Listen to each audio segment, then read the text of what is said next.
I think we can start. And then if Sure. there are people joining, there can always join us. So welcome everyone to MENAS seminar online events. Today we have a very special guest, but before we start by our guest speaker, I have a news to share with you. So the MENAS online journal is finally out. You can check that out in the CEU Department of Political Science website, where you can find the link and the PDF file and everything. You can read, access the journal. And some very basic rules to keep in mind for our meetings. Please always keep your microphone muted during the presentation. And you can share your cameras with us so that we can see you and you can see us and interact with each other. And finally, this meeting will be recorded. So if anyone has any objections to that, just let me know or let us know now. And now I come to our very special guest. Today we have with us Professor Cengiz Günay, who is a Deputy Director of the Austrian Institute for International Affairs and also a lecturer at the Department of Political Science, Department of Near Eastern Studies, and the Department of International Development at the University of Vienna. He is the author of several books such as Die Geschichte der Türkei von den Anfängen der Moderne bis heute, if I'm reading well in German, which translates into the history of Turkey from the beginning of modernity or modern times until today. He's also the author of From Islamists to Modern Democrats, the trajectory of Islamism in Egypt and Turkey against the background of historical, political, and economic developments. He published widely in several journals and wrote about several countries such as Egypt, Turkey, Tunisia, the Balkan countries. His main areas of research are democracy/democratization, authoritarian regimes, EU neighborhood policies, neoliberal intervention and Islamism. And today he's going to be presenting for us his work titled Informality as an Instrument of Neoliberal Authoritarian Governance. And the floor is yours. Thank you so much, Amani and Mehmet, for the invitation. I'm really happy to be here. And, you know, it was me who suggested to move the date of this presentation to December. And I really regretted it because it came into the middle of the relocation of our institute. So I'm sorry, that's also the reason why I didn't have the time to prepare a PowerPoint presentation. And I also apologize if anything I will talk about here sounds erratic or something, because I had really little time to prepare. So that's a warning at the start. I will be talking about informalization as an instrument of neoliberal authoritarian governance. And actually, I did something I always warn my students to do. Don't put too many nouns into the title and into the research question. And that's exactly what I did. So I have to first explain, and that will be pretty much the structure of my presentation. I will go through the terms I refer to and try to combine them and bring them together and so that make an argument. First, I'll start about talking what kind of authoritarianism are we talking about. I think that's not so clear. We have to clarify. And then why I do bring together neoliberalism, authoritarianism, and governance. That will be the next part. And then I will move on to Turkey and cover Turkey as an example for what I define as neoliberal authoritarian governance. And Turkey is also, of course, an example for a highly personalized authoritarian system. And that will lead me to the next point, which you find, or the next term I mentioned in the title, and that is informality and informalization. And I will deal with informalization in the context of autocratization and neoliberalism. So that I hope that in the last part of the presentation, I will bring all these things together. So what kind of authoritarianism? Let me start with that. Maybe I just adjust the camera. What kind of authoritarianism? I think it is pretty clear that the simple binary between democracy on one hand and authoritarianism on the other hand isn't really apt anymore. Maybe actually it never was.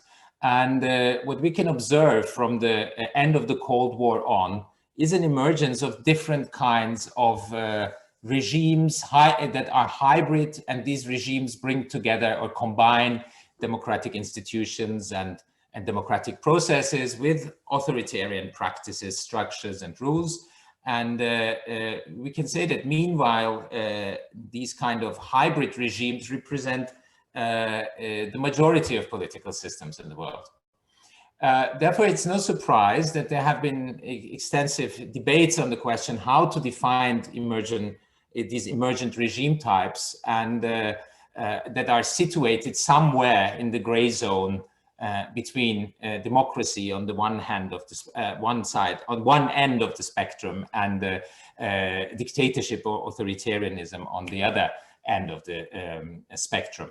The typologies range from illiberal democracy to delegative democracy, de facto democracies to dominant party regimes and competitive authoritarian regimes. So you see there is really a large number of categories trying to grasp the type of these emergent regimes.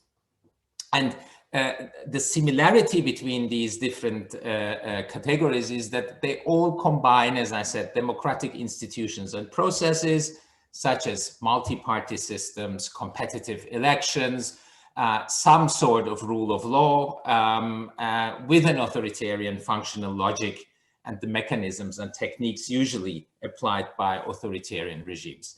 So while the formal criteria of democracy, at least, are copied or maintained, they are at the same time undermined by undemocratic authoritarian actions. And when we talk about the emergence of these regimes, of these hybrid regimes, they might be either the outcome of transition processes from authoritarianism towards, the intention was to go towards democracy, but these transition processes ended somewhere on the way. Others, on the other hand, are the result of democratic rollbacks, breakdowns of the democratic system, executive takeovers, or of gradual autocratization. And I have to say that breakdowns and executive takeovers have become rare in recent years. It's in most of the cases where we can see autocratization over the last years have been Santos and the revolutionary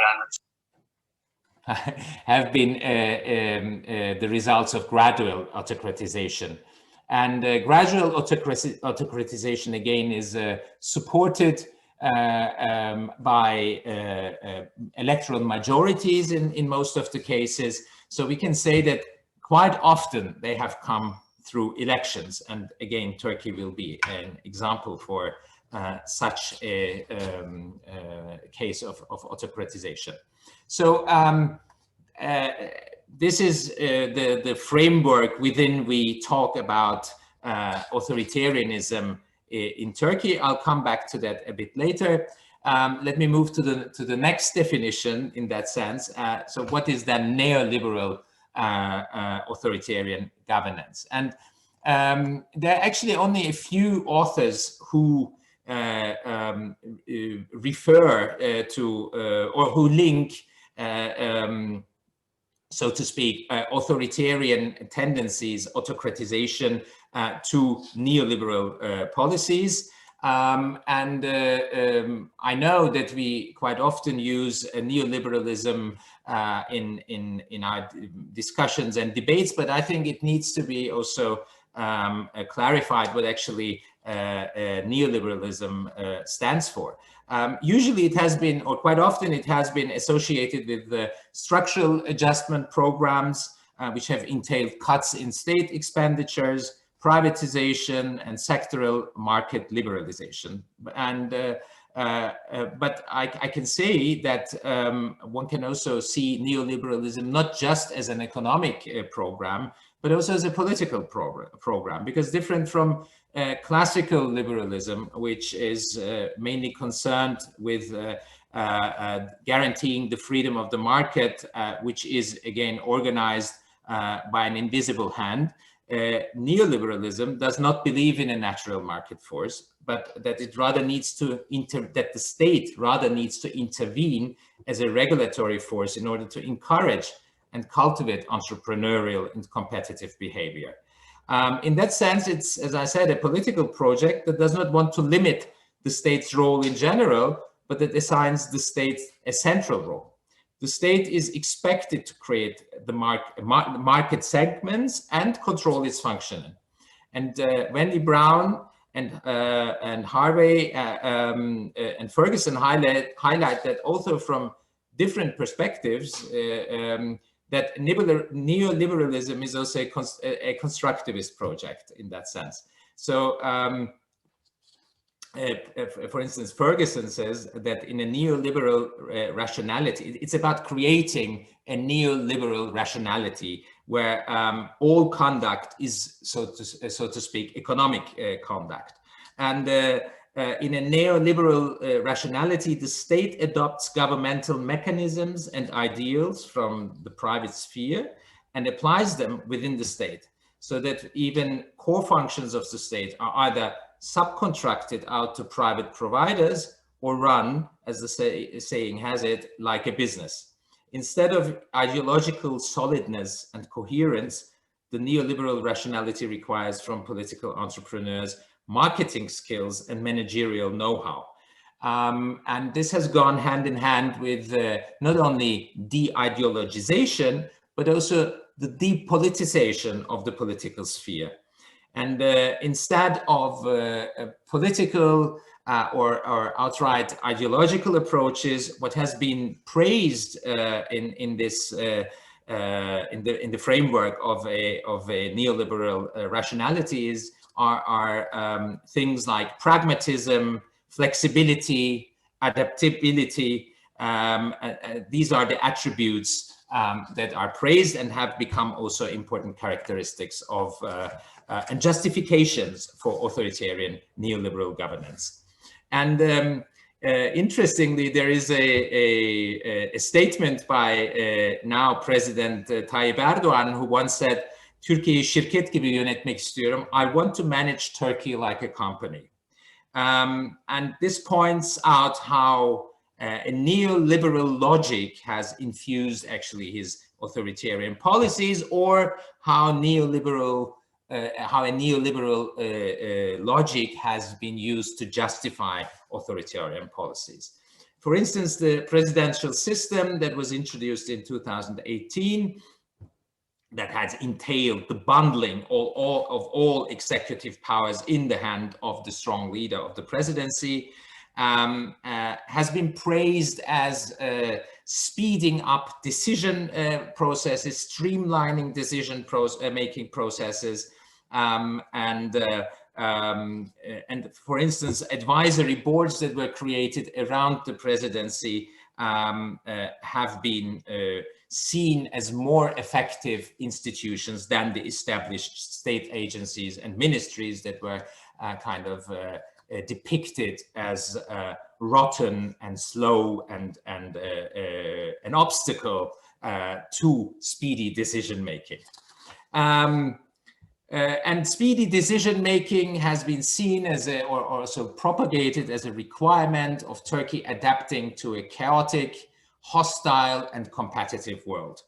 And I also have to say that while Turkey has never been a liberal, but rather a deficient democracy, where neoliberalism wasn't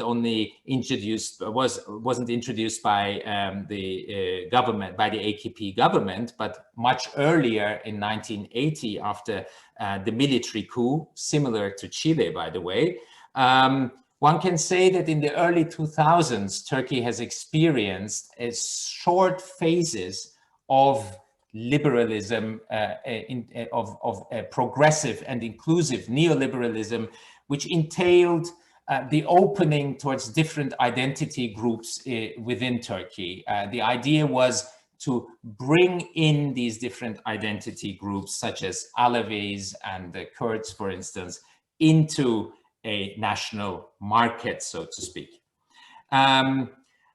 And referring to Tansel, for instance, autocratization, or maybe it's better to say re-autocratization, because I said Turkey was never a fully fledged liberal democracy and has always had authoritarian elements.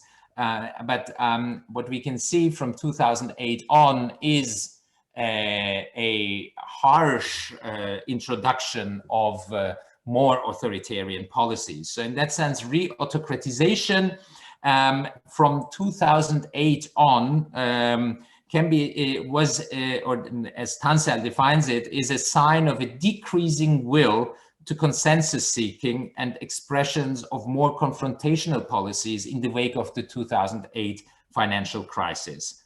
It has become much more difficult to find a consensus between the different identity, but also social groups within Turkey.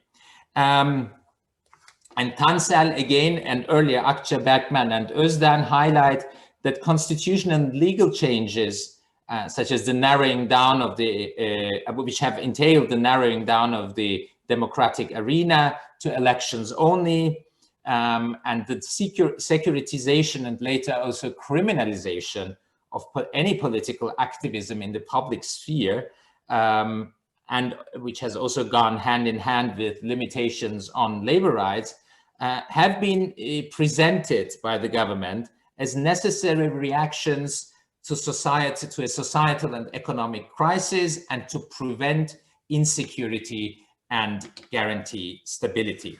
We would have also similar arguments can be found in some Arab countries in reaction then to the uprisings in course of the so-called Arab Spring.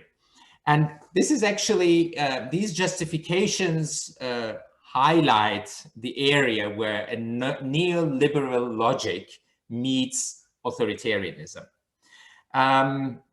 Moving on to Turkey now, and the definition of today's Turkish system, I can say that I think among these many typologies I mentioned earlier, the one that fits best is probably that of a competitive authoritarian regime. This term was coined by Levitsky and Wey, and referring to a Schumpeterian basic definition of democracy. They hold that a political system can be defined as authoritarian despite elections that take place regularly and that are free of fraud on a general basis. But what Levitsky and Wey say, such a regime is nevertheless authoritarian because the government's abuses of state resources, the limitations for the opposition to appear in media, the harassment of candidates and supporters of the opposition. In short, the minimum criteria for democracy are seriously violated, creating an uneven playing field between the ruling party and the opposition. And yet, in competitive authoritarian regimes, elections are bitterly fought, while the opposition parties, despite all these limitations, still seem to have real chances to beat the ruling party in elections. This requires a level of opposition, mobilization, unity, skills, and heroism far beyond what would normally be required for victory in a democracy, says Larry Diamond. The shift to a presidential system in 2018 made this already existing competitive authoritarian regime in Turkey into an even further personalized and informal, in a system that is characterized by personalized power relations and informal power relations, And this trend towards personalization of power and the informalization of power relations has further weakened the already weak institutions. or undermined institutions, maybe better to refer it in that way. And referring to well-known populist paradigms, the Turkish presidential system was promoted as a necessity in lifting undemocratic barriers between the people and its leader. This is also a rhetoric we know also from other examples of populism. And its current form in Turkey of the presidential system has left no room for horizontal accountability. There are almost no checks and balances. All executive powers, we could say, are united in the hands of the presidency, and the existing established institutions such as ministries, for instance, are seriously cut back and do not have the powers or the influence they used to have. Instead of a horizontal accountability, what this presidential system suggests, again within the logic of populism, is a homogeneous, is a vertical accountability, meaning that the leader is only accountable to the people, understood as a homogeneous body. Consequently, in most of the highly personalized, competitive authoritarian regimes as Turkey, state institutions, the central bureaucracy, and even the judiciary have either lost neutrality or influence. And in most of the cases, one can speak of the emergence of a partisan state acting in the name of the interests of the majority represented by the ruler or rulers. Some more words to informalization. The monopolization and personalization of power and the elimination of horizontal accountability has supported the rise of the importance of informal relations, networks, and bodies.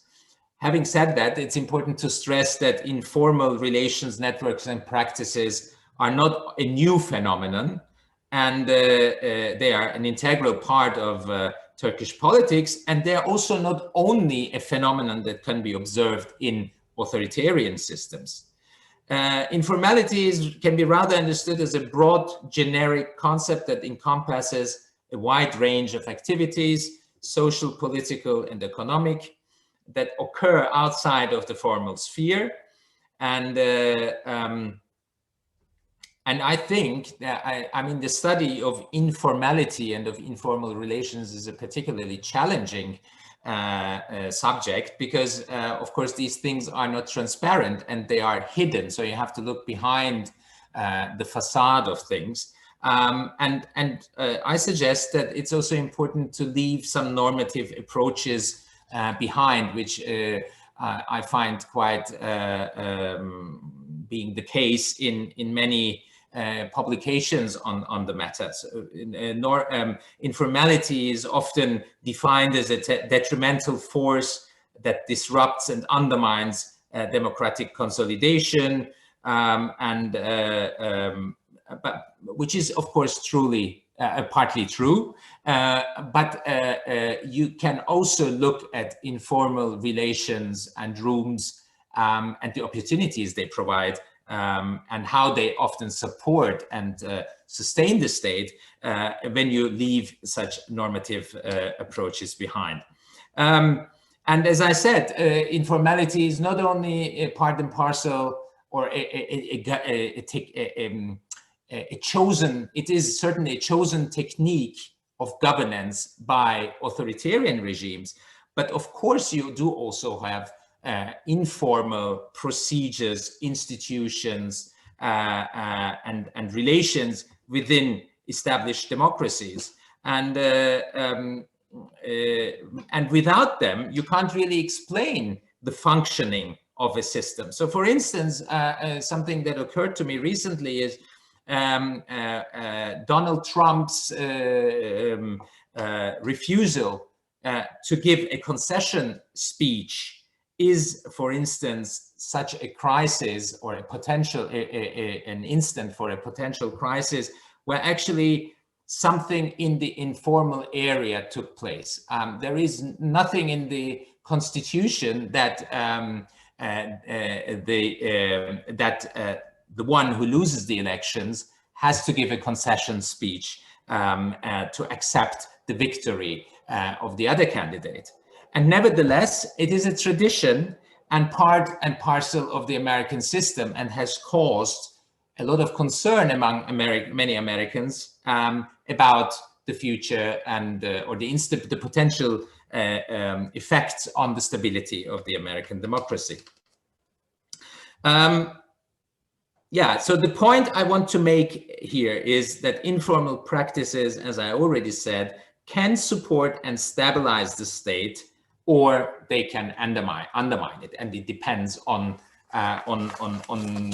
the forms and of informality, but also, of course, on the system we're talking about.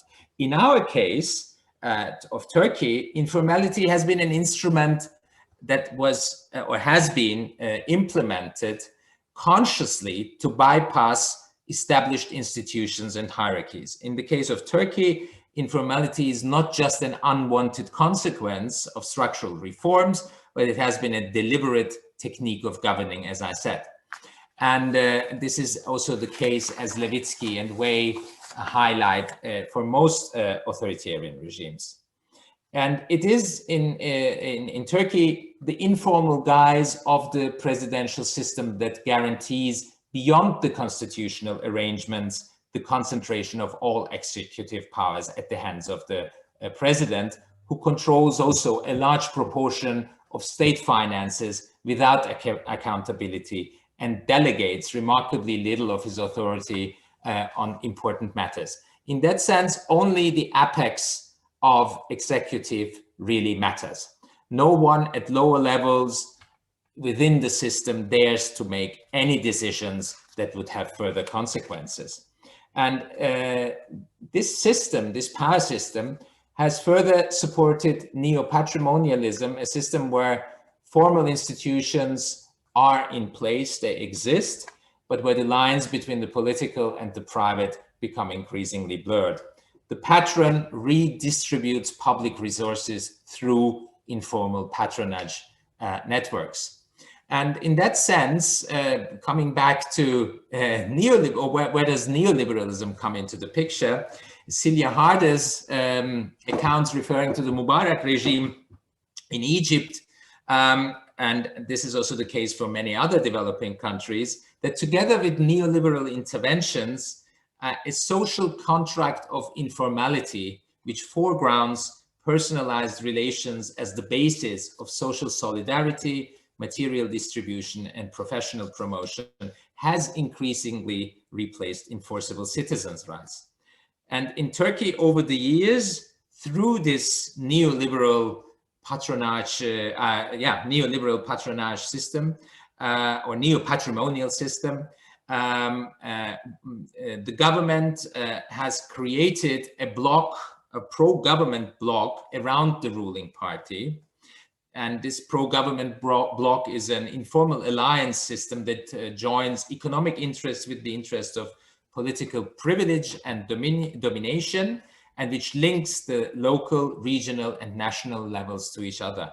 It has been this symbiosis of political and economic interests intertwined by an intrinsic patronage network with multiple layers, which has guaranteed the ruling party's consecutive electoral victories throughout the country at different levels, be it in presidential elections, local elections, or national elections. And the party itself functions less as an ideological kind of party organization, but rather as a machine party, where that is less interested in political principle than in securing and holding office for its leaders and distributing income to those who run it and work for it. It relies on what it accomplishes in a concrete way for its supporters, not on what it stands for. And you can see when we dig a bit deeper in how this neo-patrimonial system that was established works, we can differ or distinguish between probably two levels. There is one higher patronage network that has emerged around the person of Tayyip Erdogan. And this was created through privatizations of businesses and the liberalization of different market areas, such as telecommunications and energy, but also preferential treatment in calls for tenders, particularly when it comes to the construction of huge infrastructure projects. So all these ways of kind of nurturing and creating a pro-government business elite or a group of entrepreneurs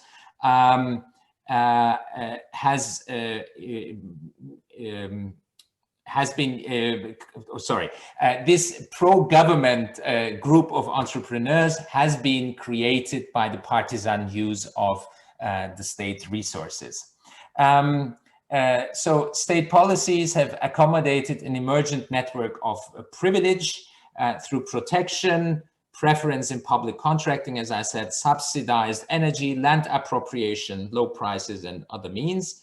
And so we can probably sum up that neoliberal reforms transformed the country in ways in which the interests of ruling domestic elites and global economic elites have become increasingly intertwined. And in its more than 18 years in power, this pro-government interest blog has grown substantially, and it has included businessmen, many active in the constructing business, journalists, but also civil society representatives that have grown into a vast symbiotic network interlinked with the ruling party through different, mostly informal channels that either build on informal channels, and they're kind of nurtured by either a common worldview or also common material benefits. And meanwhile, in sectors as media, construction, and energy, these pro-government entrepreneurs have gained a hegemonic position,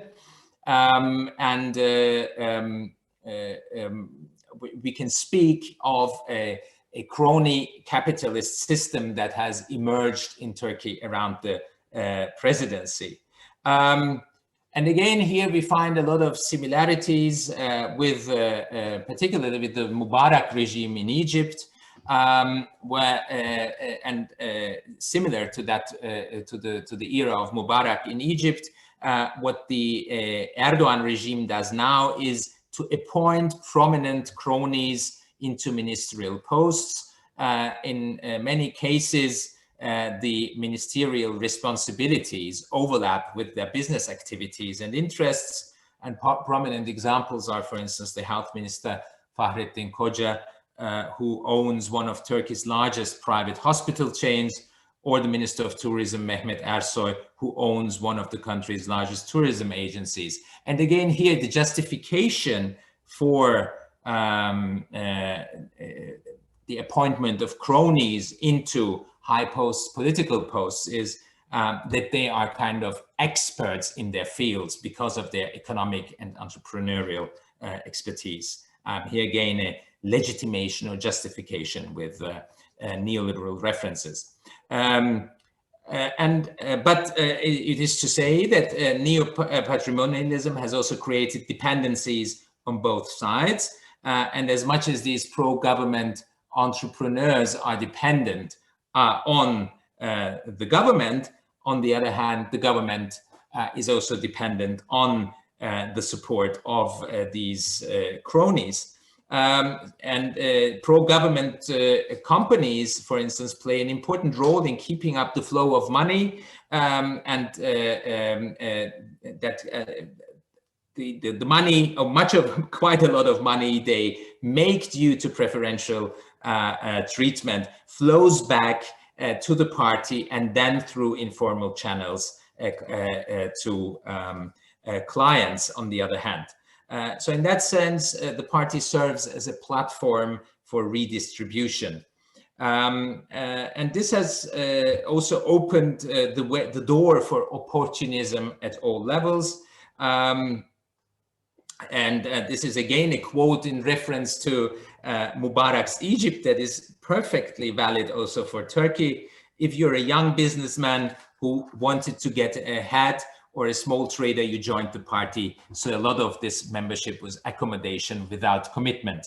And this probably also explains the growing numbers in membership to the ruling party in Turkey, despite the fact that the party is losing its ideological substance.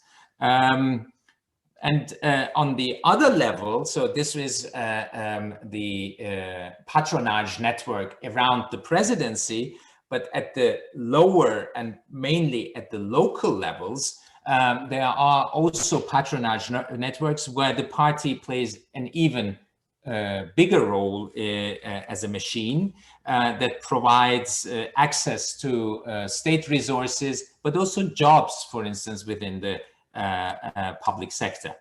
And the redistribution through these channels, mainly at the local level, has created an image or an idea that it's a redistribution from the old urban elites to an emergent Anatolian middle class. And Murat Somer speaks in this context of a profound change in state-society relations where the government weakens democratic institutions, but at the same time generates the belief among its constituency that the continuation of the benefits they enjoy as citizens depend on a particular party and particular politicians, and on the active ability of the citizens to keep these in power rather than on state institutions.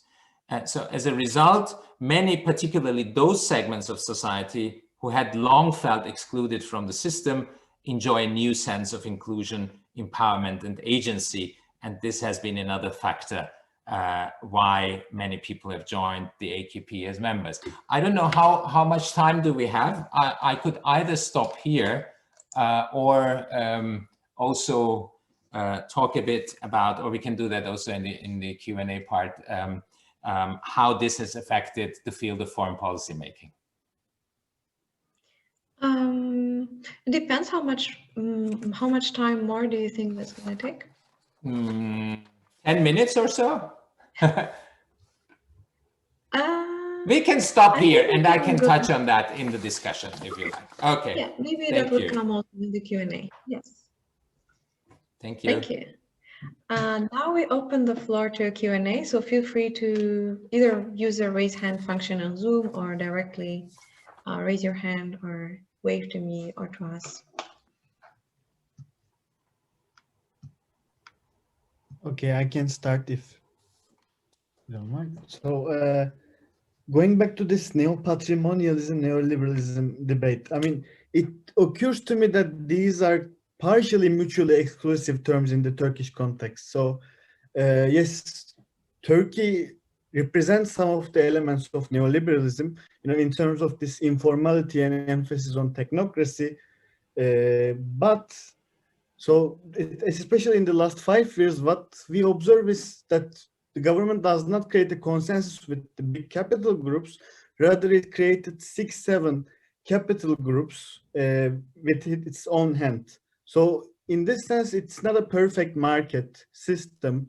And maybe neo-patrimonialism in this sense excludes this neoliberalism dimension. Or what do you think about this? And secondly, again, this clientelism, I don't know what kind of data can account for this, but it at least occurs to me that especially after the shift to presidentialism,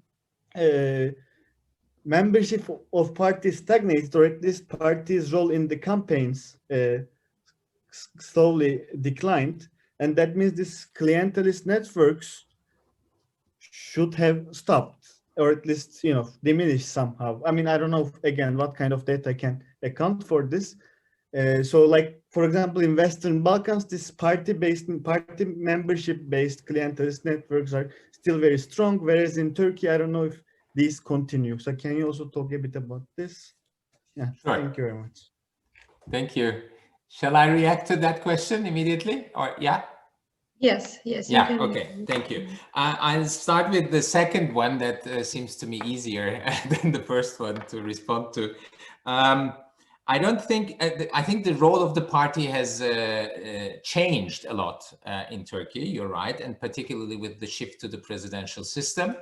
But even before so, you can see the trend to personalization, the concentration on Tayyip Erdogan as the more or less as the program. It's the Erdoganization, so to speak, of the AKP, which has gone hand in hand with the elimination of other prominent figures within the ruling party, and also, as you rightly said, a decline in the programmatic of the party. Nevertheless, I think that the party is still an important skeleton of the system in the background. It is the network, the formal network, or the anchor, a formal anchor for a lot of informal channels and networks. And this also explains, if you look at the numbers in membership, and this is striking, because if you look at what does actually the AKP stand for in Turkey, I think many people can't really say anything else than Tayyip Erdogan. So this is so if you consider how much of its color and verve in a programmatic sense this party has lost, it's striking how many new members they have gained over the last years. I forgot, I'm really bad with numbers, but I think the goal is to have 10 million members until next year. And membership is considered, at least by many people at the lower levels within this neo-patrimonial network, as a form of allegiance and a form of showing loyalty and also gaining rewards in return for that. I mean, I will never forget a conversation with a taxi driver. I always think that the conversations with taxi drivers are very insightful. He said, you know, Abi, I joined the AKP recently. Well, maybe it helps and I can, you know, get a job in the public sector. I don't really believe in what they say, and I have nothing to do with the ideology. But I will try. And I mean, this is one level of it, but then you have also many voters who have pretty much the same motivations why they vote for the AKP, because they feel like they might be losing, because this is something I also referred to Murat Somer, where he says, like, it's interesting that so many people believe that their very existence depends on the continuity or on the stability of the regime in power. So I think the party still plays a role, but it's not prominent. You can't see it. It's all kind of guised by Tayyip Erdogan and his personality. And this, of course, opens the question, what happens after Erdogan? I mean, there is no prominent figure who can really replace him. And this is also a characteristic of these kind of authoritarian leaders, that they don't really want during their lifetime anyone who might be a rival or in a potential rival position. And coming to the question of neoliberalism and whether neoliberalism and neo-patrimonialism are mutually exclusive categories, I don't think so, because maybe I didn't go enough into detail, but neoliberalism is just suggesting a concept. It is a mindset. Doesn't mean that there is a perfect neoliberal order in place anywhere, but it allows those in power to refer to this system and quite reshift and remake and reshuffle the order. So many of the reforms in Turkey were kind of justified with reference to neoliberal reforms under the eyes of the IMF and the EU in the early 2000s, and it helped construct or create this pro-government bloc.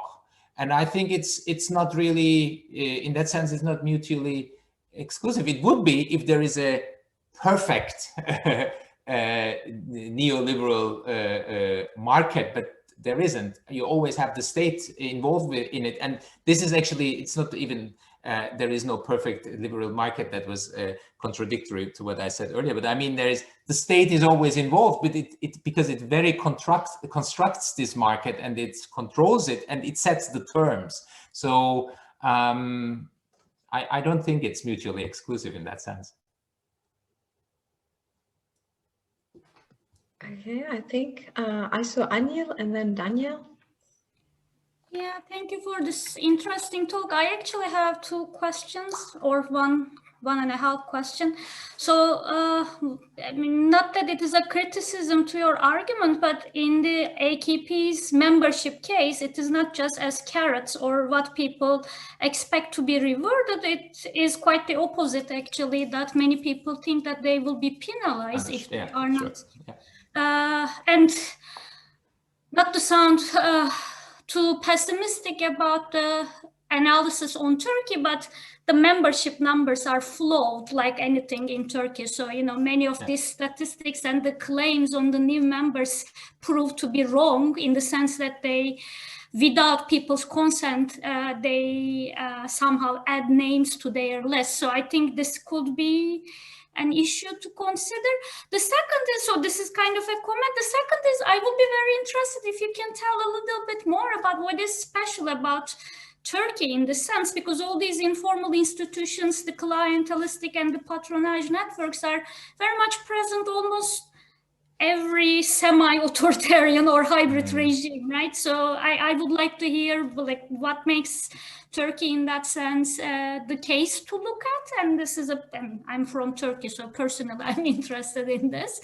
And the third one, to me, the more, I think, just to answer my own question, in the Turkish case, it could be that the personalization of politics is at a very extreme edge, in the sense that the survival of AKP or these clientelistic or patronage networks could be shaky, because very much like the party is very much seem to be equivalent to Erdogan. So after he is gone, it's not clear whether these networks could be sustainable or what will happen to the type of the formal or informal policies they implement. Thank you. Yeah.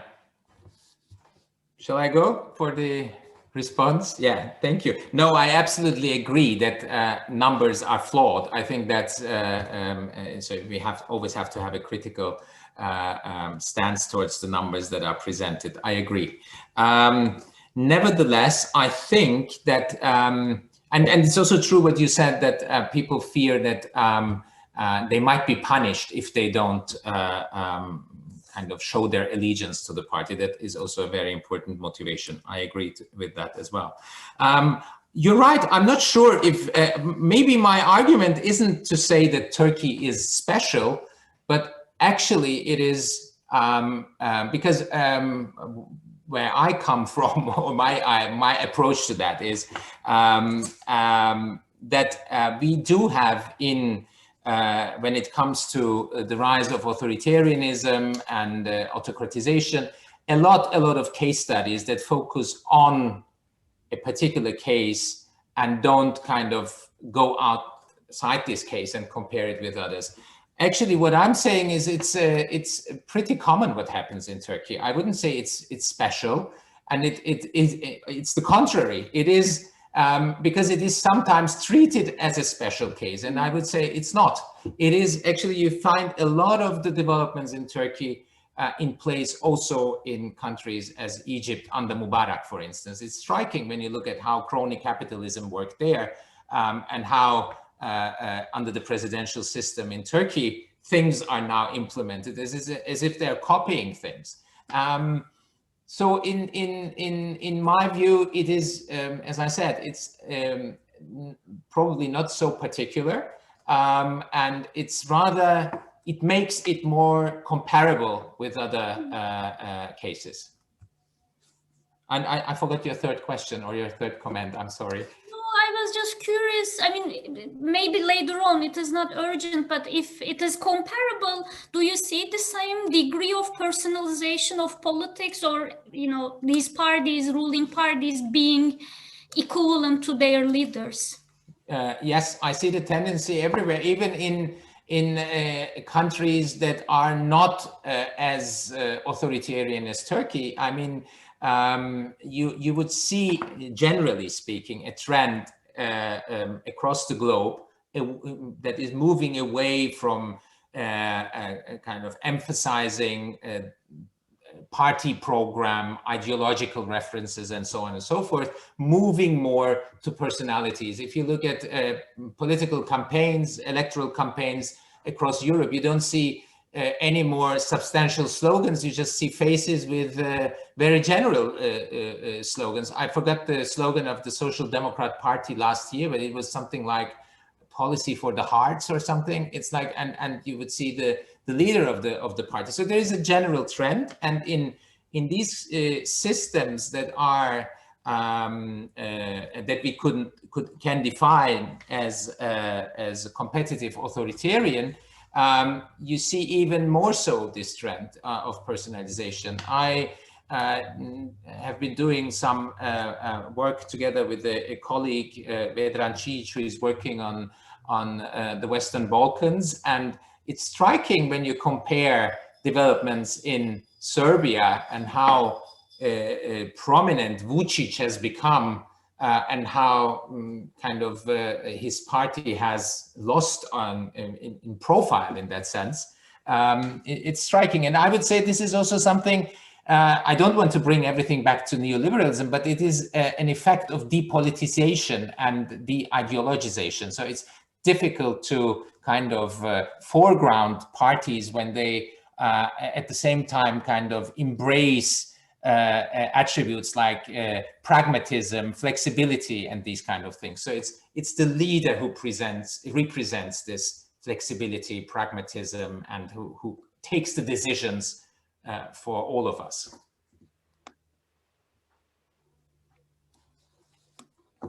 Daniel? Okay. Well, thanks for being here with us. Thanks for the opportunity, and thanks for mentioning Vedran Čić. I just wanted to kind of point out we had him exactly a year ago at CU presenting the Western Balkans part of, you know, this larger project, if I get this right. Now, one discussion which we had with Vedran was about the connection of neoliberalism with authoritarian populism. Mm-hmm. And I wanted to ask you a very similar question, actually. Being somebody who doesn't have a background in Turkish politics, I was curious, I didn't really get kind of, you know, the reason why you would connect neo-patrimonialism and authoritarianism here. Might very much make sense in the neoliberalism or neo-patrimonialism. Sorry. I guess you connect the three, but you know, to me, it seems that authoritarian rule could complement any kind of ideology. I wouldn't see why it should go, or any kind of economic system. It could go with anything. And I would also think that neo-patrimonialism is a way of establishing ties between political elites and citizens, and which actually fosters the rule of the elites. So maybe authoritarian rule would be much less necessary once you have patrimonial ties. So I'm not sure whether the two elements necessarily need to go together, or that's just a coincidence. So you're right. Authoritarian rule goes with different kinds of. So it doesn't have to be neoliberal, certainly not. But this is probably something you can observe in Turkey, where and also in other places that have implemented neoliberal policies. And maybe it's also, it's in the beginning of the 2000s, there was a very strong argument or a debate that kind of suggested that integration with globalization, neoliberal reforms would also eventually lead to democratization. That was actually, particularly considering the Arab world, you would come across a lot of these kind of arguments. Also dealing with different, and the AKP was a good example for that, a post-Islamist movement that kind of departed from ideology, left its ideological, or many of its ideological principles behind, and adapted itself to global discourses on democracy, human rights, and neoliberalism. And I think maybe, as I was also part of that debate, that explains why I'm saying that neoliberalism doesn't necessarily lead to democratization, but that doesn't mean that it always leads to authoritarianism, but it can be used by authoritarians to justify what they do, also on an international platform, because it is still a kind of quite, let me put it that way, neoliberal approaches to economy are still considered by important financial circles in the international world as something modern, and you should. So if you do that, you are pretty much modern, you know. And I think this is something these regimes, not all of them, make use. I mean, another example for a competitive authoritarian regime is Venezuela, and it's not neoliberal at all. So it's this is not an absolute category, but it can be part of this system.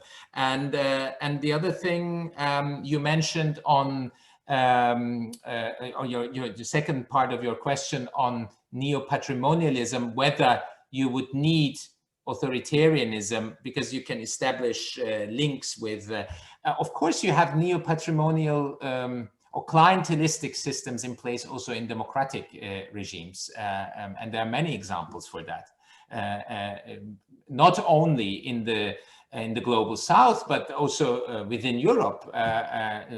You do have, and there are many studies on Italy, France, where you have different types of clientelism in place. So again, this is not something that necessarily leads to authoritarianism, but on the other hand, when you look at these regimes that are kind of integrated with the neoliberal global market and authoritarian, you always find neo-patrimonial elements in place. So it's, does that make sense? Thank you.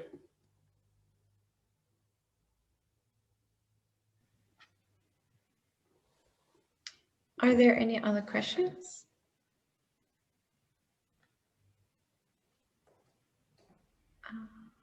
If there are no one, I can maybe go with my questions. So you mentioned the word de-ideologization or depoliticization. I was wondering why you use this term, because to me it's not like the loosening of this ideological process, but rather the change of the ideology itself, right? We have the AKP party in Turkey, for instance. They have not been losing in turnout from election to elections or membership, even though the membership, as Anil said, some of them might be flowed. But I was wondering whether it's rather these change in ideological narratives is basically the tool or what they're using to legitimize those neoliberal strategies, those particular, this crony capitalism that has been introduced in recent years. And my other point is, you mentioned or you compared Turkey to Egypt several times. And what came to my mind is basically the elements in the political system that are present. So I agree with you that there are several similarities in the channels that these two countries use basically to reinforce or stabilize their regimes. But to me, it's more like Egypt, if in Turkey, if Erdogan is gone, what's going to happen to Turkey? But in Egypt, if Sisi, or even when Mubarak was gone, the authoritarian regime was not gone because of the military element and the strong military regime in Egypt. So maybe your thoughts about that. Thank you. Depoliticization and de-ideologization, I think the AKP has gone through such a process in terms of that they, compared to its predecessor parties, it has always had a less ideological programmatic.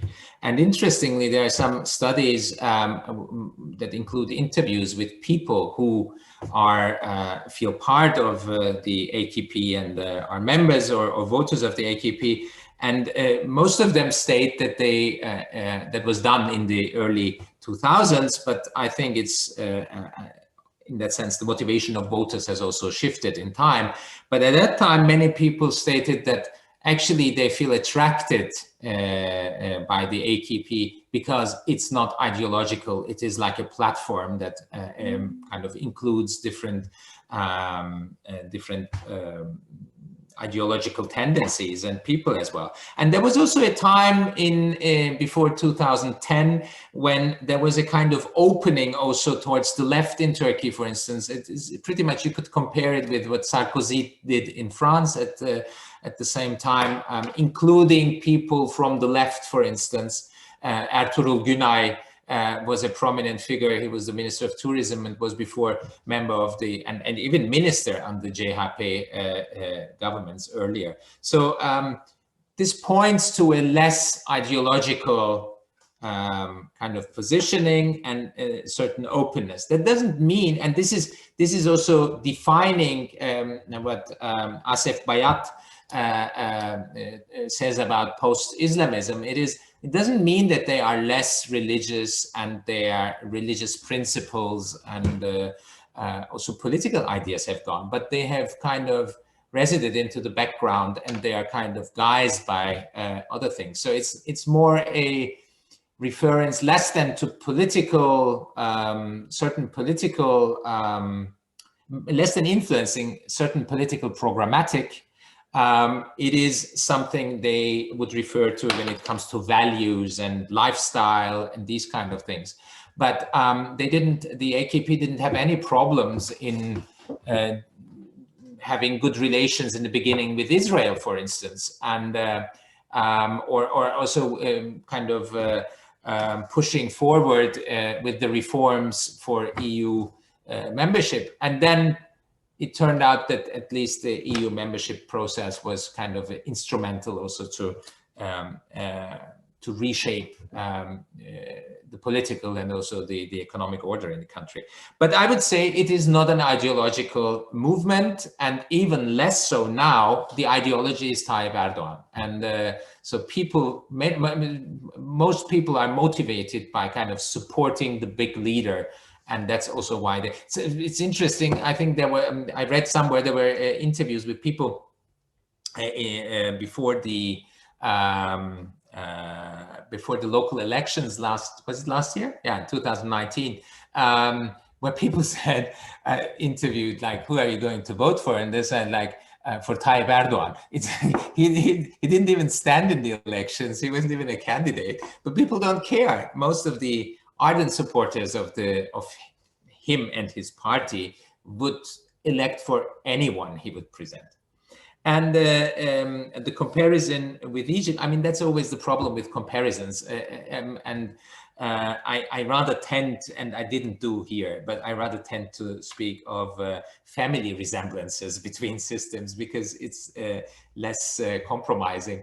Of course, because when you talk about similarities, there are also as many differences between systems. But the Mubarak regime was, why I compared many things to the Mubarak regime is because the Mubarak regime was also non-ideological regime, quite integrated in the global market economy, and even more so than the Erdogan regime, interested also in good publicity in the West. So a strong kind of also many of the reforms or policies or what was said kind of was addressing to an international constituency rather than to a domestic one. And yes, of course, there is a difference also now, particularly after the failed coup attempt in 2016. The military is, and it's still a black box, we don't really know, but I don't see a similar role to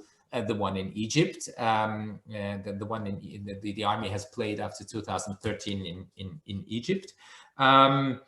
And it's also true, and I also mentioned it earlier, we don't know what will happen after Erdogan. And I think that's the dilemma, actually. Many authoritarian leaders do face. They kind of deconstruct and undermine the very foundations of their rules, such as the ruling party or institutions and so on and so forth. While it's good for a certain period of time, this might also turn against them.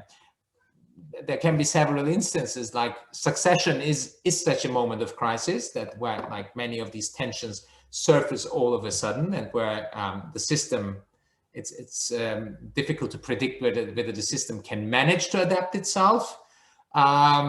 Just also to for the sake of continuity, because there are many people who fear for their very existence, or it might open room for fundamental change. It's really difficult to predict.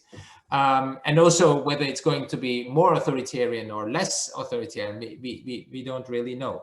And another crisis is, of course, an economic crisis that severely hits this clientelistic system of redistribution. So we see the government coming more and more under pressure in Turkey. There is a lingering economic crisis that has hit many people really hard. And also now with the COVID-19 on top of it, it's I think many people are suffering. And it's also, if we look at the last elections, it was only able, the government was only, or the ruling party was only, and Tayyip Erdogan himself were only able to win the majority with the help of the nationalists. So they started needing coalition partners, and it's difficult to predict how Turkey would look like in 2022 when the next elections are scheduled for.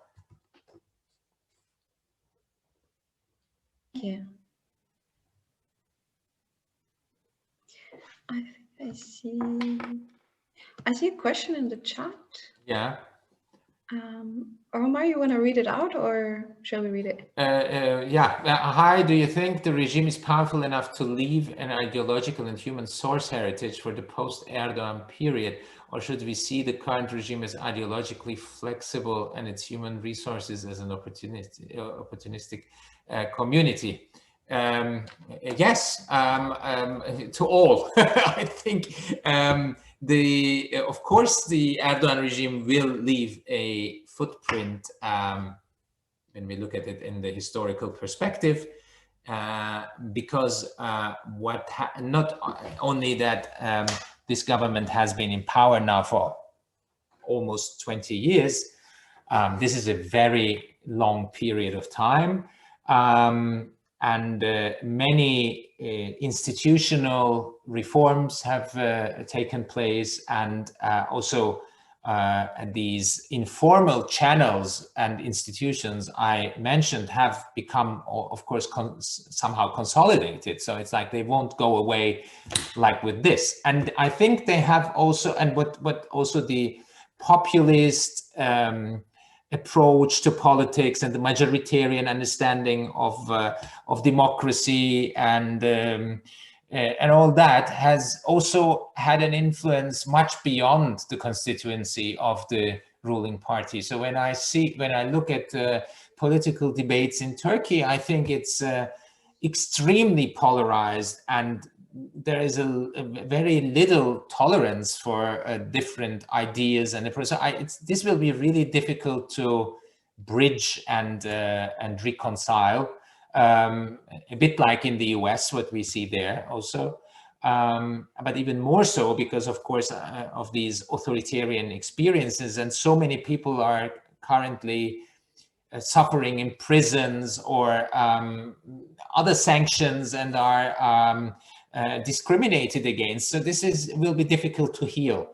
And also the political practices. I see also within the opposition parties a tendency towards similar approaches to politics, and in their rhetoric, elements of populism, authoritarian elements, as well as nationalist elements. So this will be difficult to overcome, but at the same time, Turkey is really a country that makes sudden surprises. So things can be, I think no one was expecting the failed military coup in 2016, and yet it happened. So other positive things might also happen. Don't want to sound like I think that was a positive thing. So sorry. It's like sudden shifts, unexpected things might take place. That's what I wanted to say. And what was the second part of the question, if I haven't talked too much? Yeah, and the AKP has a problem with cadres, well-equipped and educated, because of this role the party has played as a machine party, and also because of the infight with the Gülen group. The party is lacking well-educated cadres, I would say, and also because there is a very narrow understanding of in-group. So either people don't want to be of that in-group, or they can't become part of that in-group around the party, which limits, of course, the resources, the personal resources of the party. And I think that's also a problem for the next future. So it's you don't always have, and many and a vacuum that emerged after the coup attempt in and the purchase, in course, or in the wake of the coup attempt, was filled by, particularly in certain sectors within the state apparatus, security sector, but also somehow in the military, with nationalist cadres. So it's you see also the inclusion of this informal coalition partner into the power system.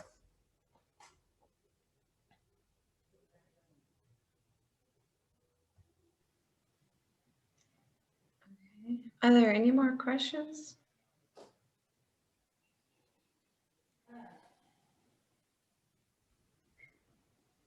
Okay. I don't see any. That's okay. No.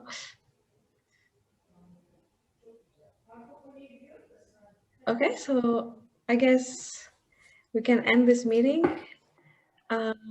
Thank you so much for the interesting talk. It was really fascinating to hear that. Thank you for accepting our invitation. We're really, really glad to have you with us at MENAS. Maybe one day on campus or in real life, face-to-face. We could meet in different times if the pandemic allows.